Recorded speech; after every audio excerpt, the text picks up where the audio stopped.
Graça e paz, queridos! Mais uma vez com o programa Palavras de Fé no ar. Sejam todos muito bem-vindos. Que o Eterno venha abençoar a sua vida, abrir os seus ouvidos e os seus olhos para ouvir e ver aquilo que o Senhor quer falar com cada um de nós nesse dia. Amém? Desde já eu quero fazer um convite para você. Agora, dia 3 e 4 de agosto, a nossa comunidade de fé, a igreja a qual eu pertenço, está comemorando 4 anos já de existência, que nasceu. Aí eu faço um convite a você, você que pode estar conosco, dia 13 e 4 de agosto, às 19 horas. Os dois cultos vão começar às 19 horas. Fica ali na rua Isidoro Farinon, número 62, bairro 1º de Maio. Será um tempo precioso, esteja conosco. Será um tempo maravilhoso na presença de Deus. Amém, queridos? Mas vamos lá para a palavra de Deus, que se encontra aqui em Hebreus, capítulo 2, versículo de número 1, que nos diz: portanto, precisamos prestar muita atenção às verdades que temos ouvidos, para não nos desviarmos delas. Em um tempo onde todos carregam as suas próprias verdades, em um tempo onde há muita informação, há muito conteúdo, há muita formação de ideias, e isso não é algo errado, mas para nós que seguimos um padrão de fé cristão, nós temos que entender que a verdade absoluta é a verdade de Cristo Jesus. Então nós precisamos prestar muita atenção em que tipo de verdade nós temos dado ouvidos, o que nós temos dado ouvidos no muito que tem sido falado nesse tempo, porque em muitas vezes as pessoas acabam proferindo verdades que não vêm do Senhor, mas que vêm delas. Então nós precisamos estar atentos para esse tipo de situação, para que a gente não acaba sendo enganado pelas verdades que não provêm do Evangelho de Cristo. Amém? E qual é a verdade absoluta? O que é a verdade segundo a Bíblia? O próprio escritor de Hebreus, capítulo 1, versículo 1, nos responde: por muito tempo, Deus falou várias vezes e de diversas maneiras aos nossos antepassados por meio dos profetas. E agora, nesses últimos dias, Ele nos falou por meio do Filho, o qual Ele designou como herdeiro de todas as coisas e por meio de quem criou o universo. O Filho irradia a glória de Deus, expressa de forma exata o que Deus é e como sua palavra poderosa sustenta todas as coisas.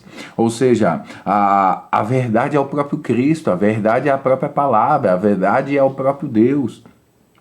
Que o Filho, Jesus Cristo, irradia, ele transporta, ele manifesta a glória de Deus através da palavra dele.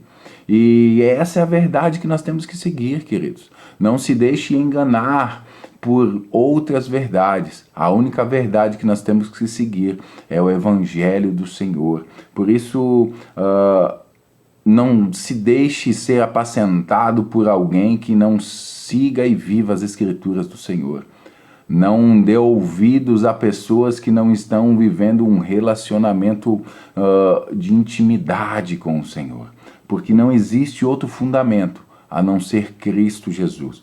Paulo escreve a primeira carta aos Coríntios, no capítulo 3, no versículo 11 e 14, ele nos diz: porque ninguém pode colocar outro alicerce além do que já está posto, que é Jesus Cristo. Se alguém constrói sobre esse alicerce usando ouro, prata, pedras preciosas, madeira, feno ou palha, sua obra será mostrada, porque o dia trará a luz, pois será revelada pelo fogo, que provará a qualidade da obra de cada um.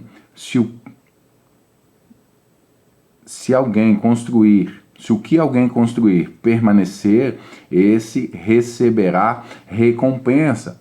Entenda isso. A igreja de Coríntios, com todas as suas manifestações e operações nos dons, no fluir dos dons proféticos, no dom de cura, no dom de palavra, de conhecimento, todos os dons que a igreja de Coríntios tinha e um crescimento significativo na igreja do Senhor, na comunidade do Senhor, ela também tinha seus erros e seus deslizes. A igreja de Coríntios estava vivendo uma divisão, onde muitos escolheram caminhar com Apolo, outros diziam que Paulo era o mais espiritual, e aí até que Paulo escreve essa carta para parar com essa divisão, parar com isso que não edifica de forma alguma os santos. E Paulo escreve essa carta alertando que ele plantou, Apolo regou, mas todavia quem dá o crescimento é o Senhor, desde que seja o fundamento Cristo Jesus. Ou seja, não existe nenhum outro fundamento que não seja Cristo Jesus.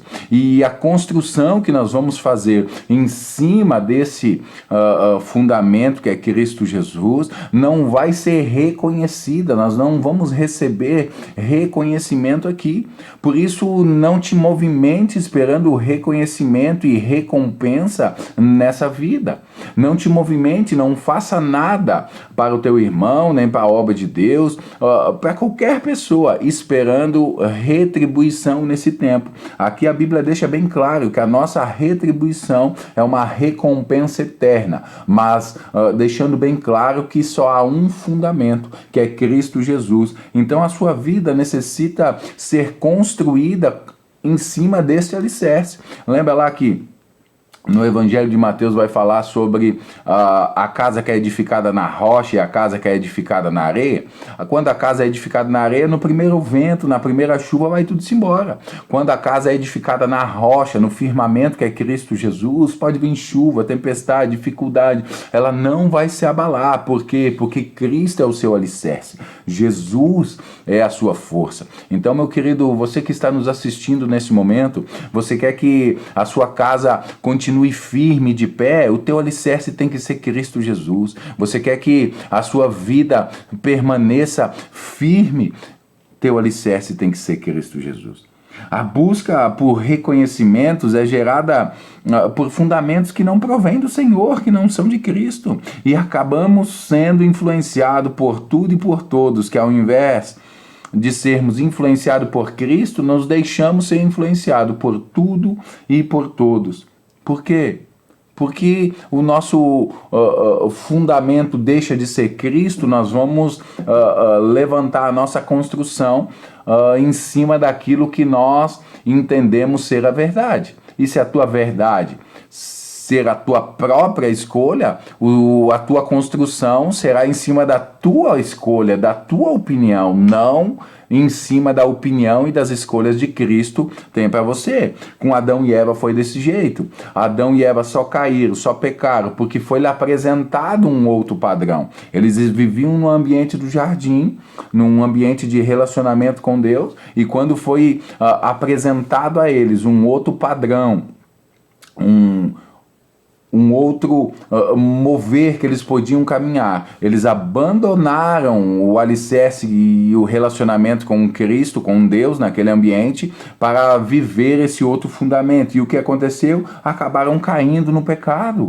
Por quê? Porque quiseram construir as suas vidas em cima de um outro alicerce que não seja Deus. Qualquer tipo de fundamento, de verdade, que não seja Cristo Jesus, vai nos influenciar a tomar escolhas erradas e cair no pecado. Por isso Paulo escreve nessa mesma carta, só que lá no capítulo 6, versículo 12, que tudo é permitido, mas nem tudo nos convém. Tudo é permitido, mas não deixe que nada me domine. Ou seja, Paulo está dizendo, eu posso fazer qualquer coisa, tudo me é permitido, eu sou livre em Cristo Jesus, mas só que nem tudo me convém. Nem tudo me convém. E aí ele continua o texto dizendo que tudo é permitido, mas eu não deixarei que nada me domine. Aí que está o grande ponto. Hoje nós vivemos em um tempo em que o pecado não tem afastado tanto as pessoas de Cristo como as coisas lícitas. Isso, as coisas que são permitidas têm afastado mais as pessoas de Jesus do que as coisas não permitidas.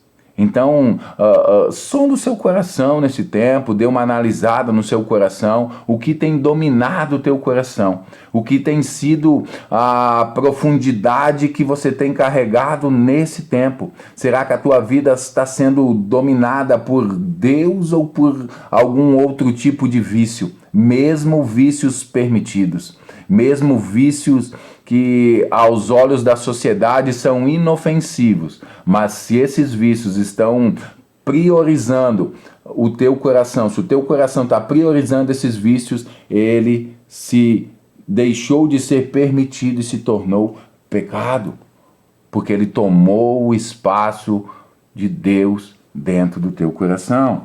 Amém? Aí no versículo 11 de 1 Coríntios capítulo 3, Paulo alerta a comunidade falando que ninguém pode pôr outro fundamento além do que já está posto, o qual é Jesus Cristo.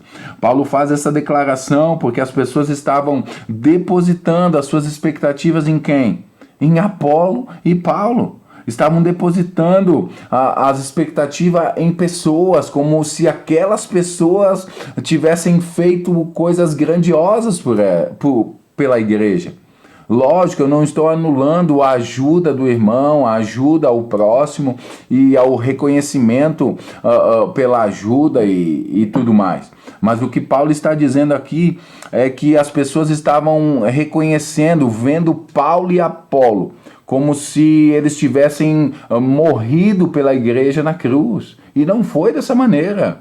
Ninguém pode tomar o lugar de Jesus na sua vida. Ninguém. Por mais que essas pessoas te ajudem, por mais que essas pessoas sejam companheiras suas, mas se elas tomarem o lugar de Cristo na tua vida, você abandonou o fundamento, você abandonou a graça imerecível. Você abandonou. Então não faça isso.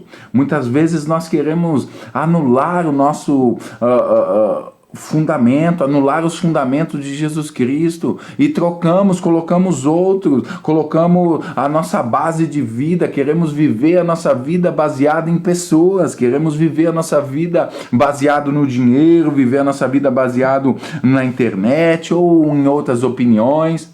Tem tanta gente hoje que se preocupa no que está vestindo, com medo do que as outras pessoas vão falar, o que as outras pessoas vão pensar. E esse é um exemplo simples.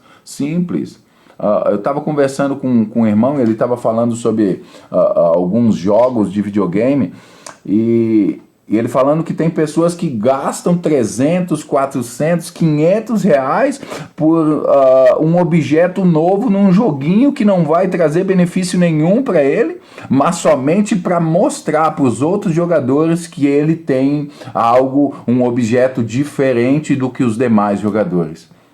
Olha o cabimento, olha a imaturidade, o nível de imaturidade que as pessoas estão vivendo. Querendo mostrar ser melhor que os outros, mesmo não tendo uma estrutura dentro do seu lar digna, digamos dessa maneira, mas o importante é passar para as pessoas que são superiores. Olha o nível de imaturidade que o ser humano tem vivido nesse tempo. Por isso é tempo da igreja do Senhor resplandecer a luz do Senhor, amadurecendo e demonstrando amor por todos esses que estão sem fundamento algum, por todos esses que estão com os fundamentos em suas vidas errôneos, seguindo outros fundamentos que não sejam Cristo. Então é tempo da igreja começar a construir, sim, em cima deste fundamento que é Cristo Jesus. Aí no versículo 12, Paulo fala que se alguém construir um edifício sobre esse fundamento, que é Jesus Cristo, essa construção pode ser feita de quê? De ouro, de prata, de pedras preciosas, madeira, feno ou palha. E aqui nós temos 2 grupos de materiais para essa construção desse edifício. Os 3 primeiros, o ouro, a prata e as pedras preciosas, são materiais mais caros, mais difíceis de adquirir, mas de maior durabilidade. Agora, o segundo grupo, a palha, o feno e a madeira, são materiais de menos valor e de mais fácil acesso, mas de pouca durabilidade. E obviamente que Paulo está falando aqui sobre as nossas obras, o que nós estamos fazendo, que tipo de vida nós estamos construindo, o que nós temos feito em cima deste fundamento, desse alicerce que é Cristo Jesus. Mas eu quero indagar você, perguntar a você, qual o tipo de material que você tem usado para construir a sua casa, para fazer essa construção, para fazer esse edifício, para fazer a sua vida. Qual o tipo de material você tem usado? Já sabemos que só há um fundamento que é Cristo Jesus, amém, glória a Deus por isso. Mas e o material? Será que temos usado material duradouro e valioso ou temos usado materiais de pouca qualidade que o fogo consumirá? Tá, e o que tem a ver isso tudo? Porque os materiais de boa duração e valiosos não são fáceis a gente conseguir achar. Então, para a gente construir algo precioso para o Senhor, não é da noite para o dia. São dias após dia, avançando de fé em fé. Então, não desista. Não desista de caminhar com Cristo, porque as coisas não estão bem neste momento. Não desista de caminhar com Cristo se está passando por alguma dificuldade. Isso tudo está acontecendo porque Cristo está fazendo você amadurecer para gerar em você esses materiais preciosos, para que a sua vida resplandeça todos esses materiais para a vida do seu irmão, para que você possa servir o teu irmão. Então preste muito atenção em que tipo de material você tem usado. Nada que vem fácil, querido, nada que vem fácil demais provém do Senhor. Tudo há uma trajetória para nós caminharmos, tudo há um percurso para nós trilharmos até alcançarmos as misericórdias de Deus, até alcançarmos as preciosidades do Senhor, amém? Minha intenção aqui não é condenar ninguém, longe de mim, até porque Paulo no versículo 13 nos alerta que a obra de cada um se manifestará. Na verdade, o dia a declarará, porque pelo fogo será descoberta. Paulo já está dizendo que a obra de cada um vai se revelar. O tempo vai mostrar o que cada um tem feito e o que cada um tem construído. Tudo isso. É importante entendermos que se o nosso fundamento for Cristo Jesus, as nossas obras manifestarão a Cristo Jesus. Os materiais usados na construção têm a ver com recompensas eternas e não com salvação, porque a salvação depende dos fundamentos. Amém? Então as suas obras vão determinar qual a tua recompensa eterna que você vai receber. Por isso que eu disse lá atrás, lá no começo, que não devemos nos preocupar com a recompensa nesse tempo. Por quê? Porque a recompensa que vamos receber é eterna, é vindoura, que está por vir ainda. Só que aí a gente pode pensar assim, não, mas eu estou construindo o meu edifício com coisas preciosas, com ouro, com prata, com pedras preciosas, eu tenho me posicionado bem, está tudo indo certo, eu estou agradando ao Senhor. Mas se nós não estivermos no fundamento que é Cristo Jesus, não adianta tu fazer o bem. Não adianta.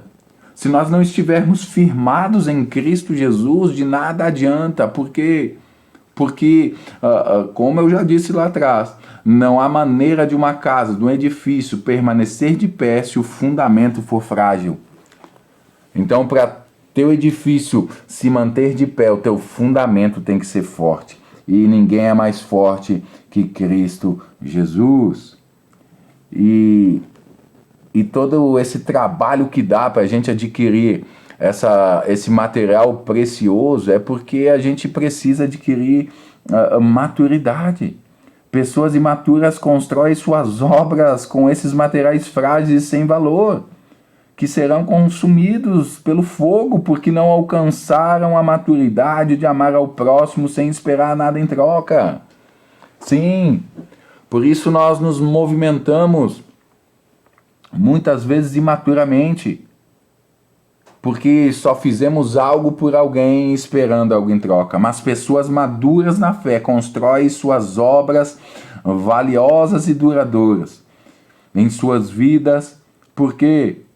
Porque a vontade do nosso coração seja a vontade do coração de Deus.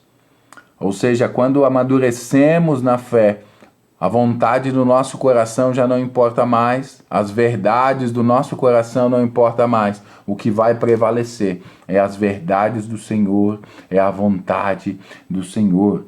E para caminharmos já para o fim, quero deixar um texto que vai te ajudar a encontrar esses materiais preciosos, que está ali em Efésios capítulo 4, versículo 2, que nos diz: vivam com toda a humildade e mansidão, com longanimidade, suportando-vos uns aos outros em amor. É sobre isso, querido. Viva dessa maneira e você automaticamente vai adquirir materiais preciosos. Porque as obras duradouras são reflexo de filhos maduros. Romanos 8,14 nos diz que porque todos que são guiados pelo Espírito de Deus são filhos de Deus. E a palavra filhos aqui no grego é huios, que significa filho maduro ou filho maior, ou seja, todo aquele que é guiado pelo Espírito é porque já atingiu uma maturidade, um crescimento, que já atingiu o coração do Senhor. Amém? Priorize a Deus para adquirir este amadurecimento. Mateus capítulo 6, versículo 36 diz que devemos buscar primeiramente o reino de Deus e a sua justiça, e as demais coisas serão acrescentadas. Não se deixe enganar por falsas verdades ou falsos fundamentos. Só existe uma verdade, que é Jesus Cristo. Só existe um fundamento, que é Jesus Cristo. Só em Jesus você avançará em meio às tempestades. É só em Jesus que nós conseguiremos avançar em meio às nossas lutas, em meio ao nosso dia a dia. E nós temos um exemplo desse em Marcos capítulo 4, versículo 35 e 36, que ele nos conta: ao anoitecer, Jesus disse aos seus discípulos: vamos atravessar para o outro lado do mar, com ele a bordo. Partiram e deixaram a multidão para trás, embora outros barcos os seguiam. Então Jesus entra no barco com seus discípulos e parte para o outro lado. E a Bíblia diz que havia outros barcos que o seguiam. A Bíblia relata esse texto e que logo após veio sobre eles uma tempestade e quase afunda o barco que Jesus estava. Os discípulos, a Bíblia não conta, mas eu creio, homens de fé que estavam caminhando com Cristo, eu creio que eles tentaram orar a Deus para que aquela situação parasse. Eu creio que eles tentaram fazer algo, mas nada funcionou, a não ser despertar a Cristo Jesus. Quando eles acordam a Jesus, Jesus desperta e diz: cala-te vento, cala-te tempestade, e tudo se acalmou. E eles chegam até o outro lado daquele lago. E isso me leva a pensar, e os outros barcos?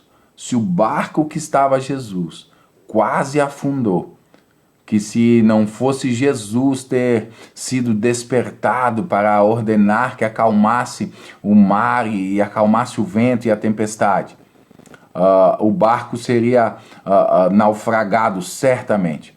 Então isso me leva a entender que os outros barcos ou voltaram da onde eles haviam saído ou eles afundaram. E isso nos leva a entender que se Jesus não estiver no barco, nós vamos retroceder ou vamos afundar. Com Jesus no barco, querido, ele não está te prometendo que não haverá dias difíceis, que não haverá tempestade, que não haverá chuva, que não haverá ventos na sua vida. Não, ele não está te prometendo nada disso. O que ele está te prometendo é que ele estará contigo. Ele estará no barco e no momento certo ele vai despertar. Sim, no nome de Jesus. Pode parecer que vai acabar tudo, vai afundar o barco, mas no momento exato Jesus vai despertar para acalmar toda a situação, para fazer parar toda a situação adversa na sua vida. Se Jesus não for o seu fundamento, não for o seu alicerce, não tem como avançar.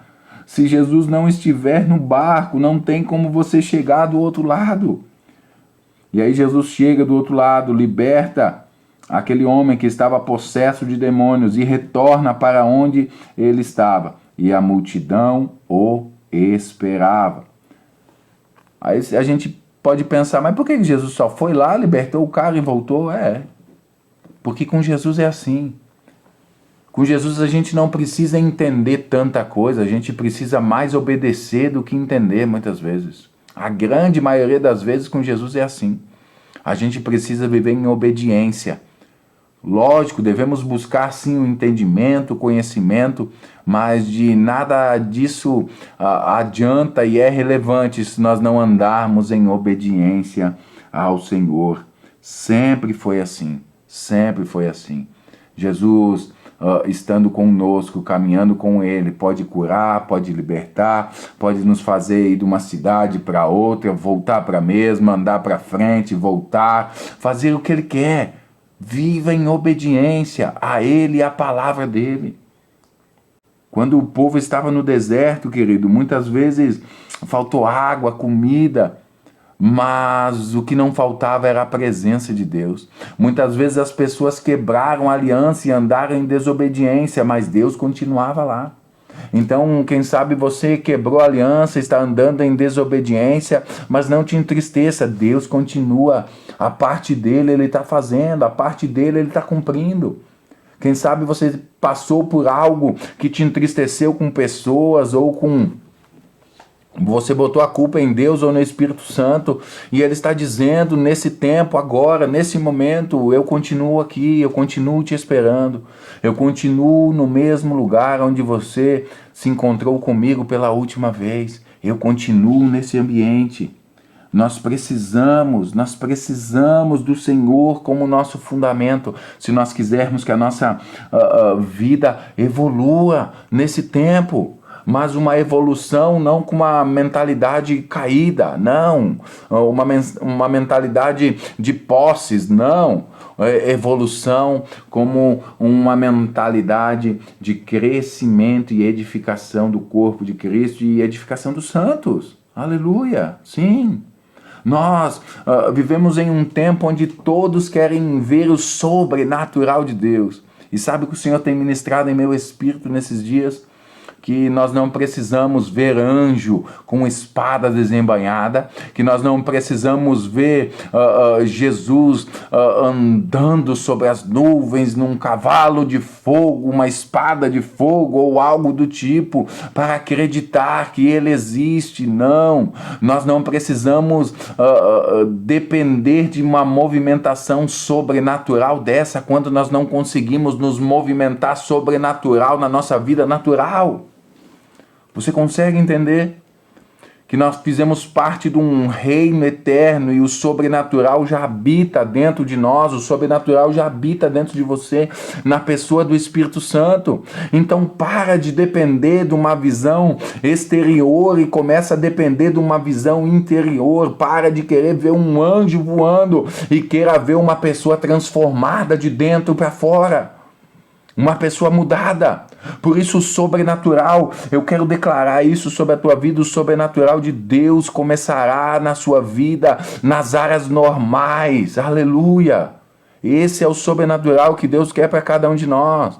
Que nós sejamos sobrenaturais no nosso trabalho, na nossa casa, no tratar da nossa família, das nossas filhas, das filhas, esposas, esposos, filhos, irmãos. O sobrenatural de Deus tem que ser isso, a manifestação do Cristo vivo através da nossa vida normal, do nosso cotidiano. Amém? Nós vivemos em um tempo onde nós queremos viver muitas manifestações e o Pai só quer se revelar de uma maneira simples, a nós através da nossa vida. Querido, a construção que você tem que fazer é essa: deixar que o Pai se revele sobrenaturalmente através da tua vida, naturalmente, para a edificação do corpo de Cristo.